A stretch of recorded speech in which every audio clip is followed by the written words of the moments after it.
Hi, my name is Jaren Painter. Full-time, I work for Zurich Resilient Solutions as a senior cyber risk engineer, and part-time, I serve with the West Virginia Air National Guard as a cyber defense operations specialist. My cybersecurity journey began about 10 years ago, 2012, 2013. I rotated around a couple facets of the career field before I ended up in the information assurance and governance, risk, and compliance side of the field, and I quickly fell in love with it. I've been fortunate to have a lot of opportunities in both the private sector and with my career with the National Guard, who gave me the foundational security skills that I needed to succeed. I definitely say that my career took off after I got the certified ethical hacker because it helped me to validate those skills that I already had and establish new skills that I would need moving forward. The certified ethical hacker program caught my eye because it's well known in the Department of Defense. It's actually one of the DoD 8570 list certifications. To me, it was the right balance of a credential that was, validation of those technical skills, but it was also accessible and affordable to me. After I added the certified ethical hacker to my resume, onto my resume and my LinkedIn profile, I immediately got noticed by recruiters. I went from maybe one message from recruiters a month to multiple a week. I found the certified ethical hacker through the National Guard, and the credential allowed me to push for bigger and better things. Having that validation to really understand the threat vectors that an organization would face definitely helped me move forward into my current career with Zurich Insurance. As I said, the Certified Ethical Hacker is an approved certification by the Department of Defense, so it's well known on that side. But also in the private sector, there's a lot of opportunity in my state of West Virginia. We've got organizations like the FBI and major defense contractors who value those DoD approved certifications. But on the private sector with Zurich Resilient Solutions, it again really helped to validate those skills of understanding the threat vectors and understanding that attacker mindset.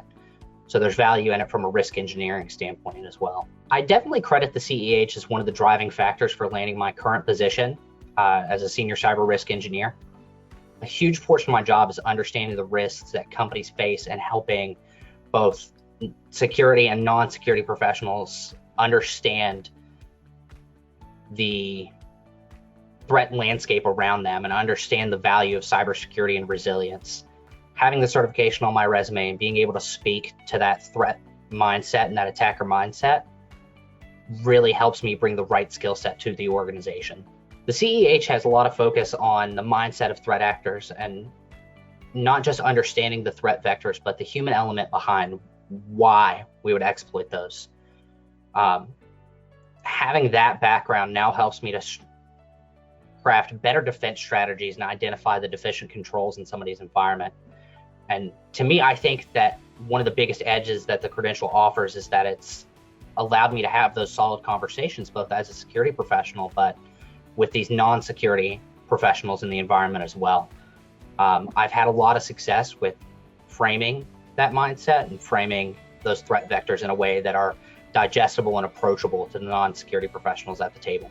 The CEH is all around made me a better security professional. I've been able to apply this towards not only my career, but towards the community in several ways. I use the skills and knowledge that the CEH gave me to improve the cybersecurity posture of the church that I'm a member of. We've recently transitioned to an all-digital platform for checking in for the youth programs, and I've been able to have the confidence both that we've built a solid architecture around that, but also it's a program that my own children are in. So I've got a lot of faith in that.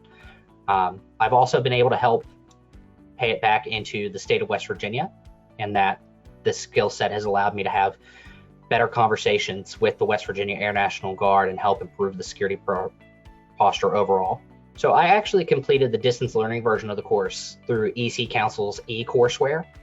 My favorite part of the program, hands down, was social engineering. I had a lot of the technical background before the certification, but really understanding the human element of cybersecurity, and that, many agencies spend so much on these high-powered security controls and these high-powered technologies, but at the end of the day, these threat actors are able to just exploit the human side of it, just end users and employees.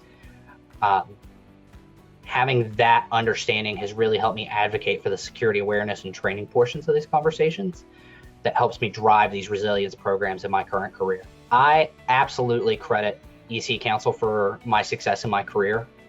In addition to everything I've already talked about, EC Council offers a lot of free resources for continuing education.